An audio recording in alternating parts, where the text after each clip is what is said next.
여러분 안녕하십니까? 오늘은 후퇴익의 한 장점을 알아보도록 하겠습니다. 그림과 같이 전투기뿐만 아니라 고속 비행기 날개는 뒤로 젖힌 형상이 일반적입니다. 이것을 우리가 후퇴익 또는 뒤젖힌 날개라고도 합니다. 그러면 왜 이처럼 뒤로 젖힌 날개를 사용을 할까요? 기본적으로 후퇴익을 사용하는 목적은 두 가지가 있습니다. 하나는 무게중심 문제를 해결하는 것이고요. 다른 하나는 고속 비행에 매우 유리한 날개 평면 때문일 것입니다. 다시 말해서 고속에서 항력을 낮추어 더 빨리 비행할 수 있다는 것이죠. 언뜻 보기에 날렵하죠. 그리고 뒤로 젖혀진 날개는 더 느리게 이동하는 것처럼 느껴지지 않나요? 이것은 사실입니다. 이것이 왜 사실인지 한번 분석해 보도록 하고자 합니다. 자, 후퇴익은 높은 아음속이나 초음속 비행의 필수 설계 조건입니다. 주제하는 바와 같이 아음속으로 비행하고 있을지라도 비행기 구조상 어느 부분에서 음속에 도달할 수 있습니다. 이처럼 음속에 가까운 속도로 비행할 때 날개 위를 흐르는 공기는 마하 1에 도달할 수 있다는 것을 의미합니다. 이때 날개 윗면에서 충격파가 발생할 수 있다는 것이죠. 이것을 임계마수라고 합니다. 이 상황에서 항력이 급등하고 그 다음에 양력 중심이 이동하는 현상이 발생을 합니다. 자, 이 때문에 노스 다운 피치 모멘트가 강하게 발달하면서 기수가 급격하게 숙여져 비행이 어려운 상태가 될 수 있습니다. 이것을 우리는 터크 언더 또는 마크턱이라고 합니다. 자, 이 용어 잘 기억하시기 바랍니다. 이 현상을 제어하지 못하면 사실상 고속 비행이 불가능하고 이를 해결하기 위한 연구 결과의 하나가 바로 후퇴익입니다. 결론적으로 충격파를 발생을 지연시키고 강도를 약하게 하기 위한 중요한 날개 평면이 되었습니다. 자, 그러면 후퇴각은 어떻게 정의하는가? 항공기 세로축을 긋습니다. 이 선과 수직이 되는 또 하나의 가상선을 이렇게 긋습니다. 그리고 앞전으로부터 4분의 1 지점 시위 선상을 잇는 가상선을 긋습니다. 이것을 우리가 쿼드 라인이라고 합니다. 후퇴각은요, 이들 두 선 사이의 각도입니다. 중요한 내용이니까 여러분들 잘 기억하시기 바랍니다. 참고로 우리가 경비행기는 대부분 직사각형 날개를 사용을 합니다. 왜 그럴까요? 이점보다 단점이 너무 크기 때문에 후퇴익을 사용하지 않습니다. 이외에도 앞으로 젖힌 날개 형상이 있지만 실용성이 떨어 더 이상 개발되지 못했습니다. 여러분의 성원에 항상 감사드립니다.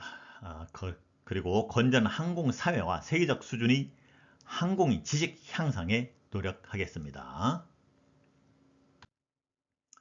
언뜻 보기에 뒤젖힌 날개가 느리게 날아가는 것처럼 느껴지고 항력이 적은 것처럼 보입니다. 그런데 무슨 문제가 있을까요? 공기 흐름은 속도가 빨라지고요. 그렇죠? 그 다음에 음속을 초과했다가 다시 아음속으로 느려지면서 계속 초음속 상태가 유지되지 않습니다. 속도가 빠를수록요, 더 많은 초음속 공기가 날개 위로 흐르겠죠. 그러나 공기가 마하 1 이하로 느려지면서 뭐가 발생하냐면 충격파가 이와 같이 발생을 합니다. 이 조건에서 공기가 날개를 따라 흐를 때 압력파를 방출을 하는데요. 압력파는요, 음속으로 이동합니다. 그런데 이 압력파는 초음속 공기 흐름을 통해서 앞으로 이동할 수가 없습니다. 대신 압력파는 엄청난 압력 또는 충격파로 축적이 됩니다. 이 충격파는 엄청난 항력을 발생시킵니다. 이것을 음속 장벽이라고도 합니다.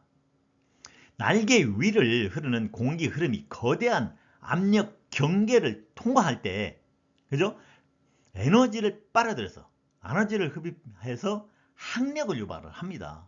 또한 이 과정에서 너무 많은 에너지를 상실하여 공기는 날개에서 분리됩니다.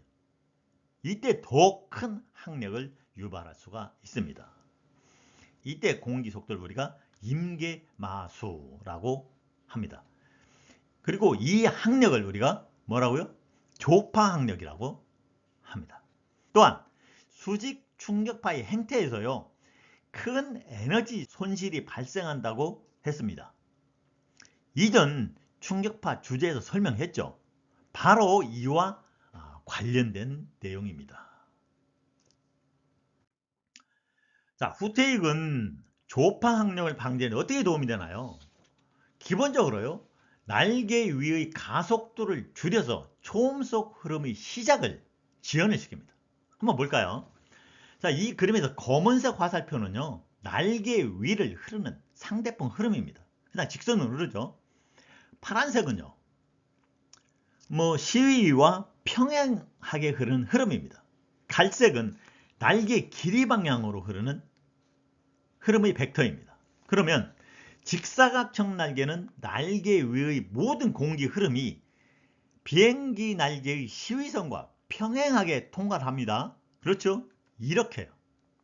그런데 후퇴익에서는 날개 길이 방향이 존재한다는 것을 알 수가 있습니다. 이것을 우리가 스팬 와이즈 흐름이라고 합니다. 이 흐름은 양력 발생에 기여하지도 않아 반드시 이것을 제어해야 하는 요소입니다. 이들 요소를 분리해서 비교를 하면요,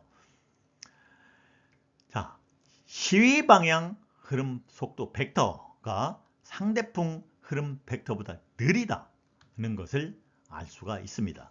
여기서 중요한 것은 양력 요소는 시위선과 평행하게 흐르는 공기 흐름의 구성 요소만, 성분만 가속이 된답니다. 그래서 충격파가 형성되는 시기를 결정하는 것은 바로 앞전에 수직으로 작용하는 속도 성분이라는 것입니다.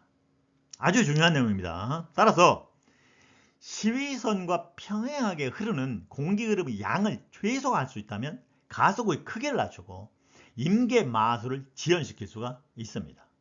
결론적으로 조파 항력이 발생하기 전에 더 높은 마수로 비행할 수 있다는 것을 의미합니다. 사례를 한번 볼까요? 자, 이 항공기 진대기 속도가 대략 마하 0.85입니다.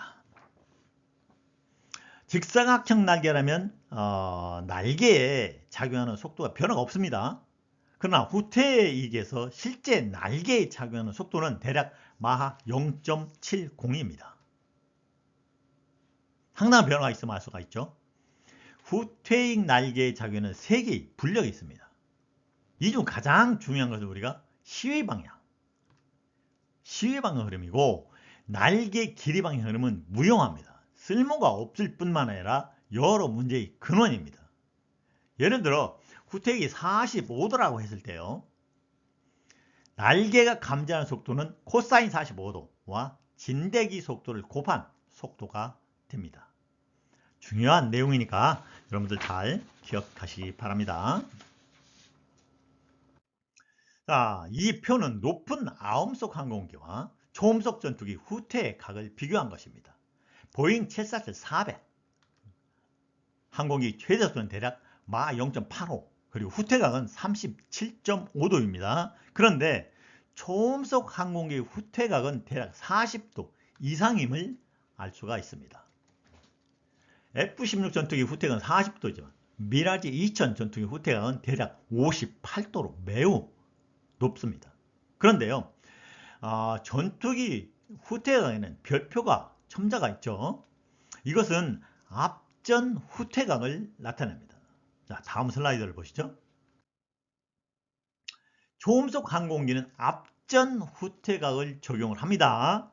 조파 항력을 줄이기 위해서 앞전이 마하콘 뒤에 있어야 하므로 앞전 후퇴각은 중요합니다. 자, 아음속 항공기는 쿼터 코드 라인이라고 했죠. 다시 한번 볼까요? 항공기 세로축 선이죠. 그 다음에 수직으로 가로축 선입니다. 그리고 앞전을 잇는 선입니다. 후퇴각은 수직 가로축 선과 앞전이 있는 선 사이의 각도입니다.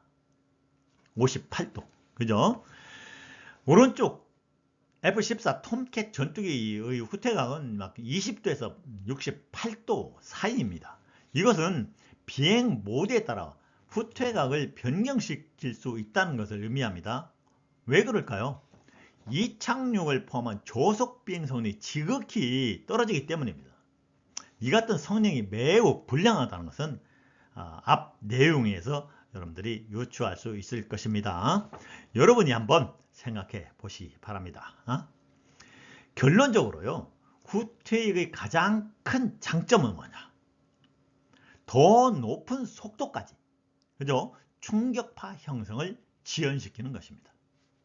충분히 이해하셨죠? 여러분, 감사합니다.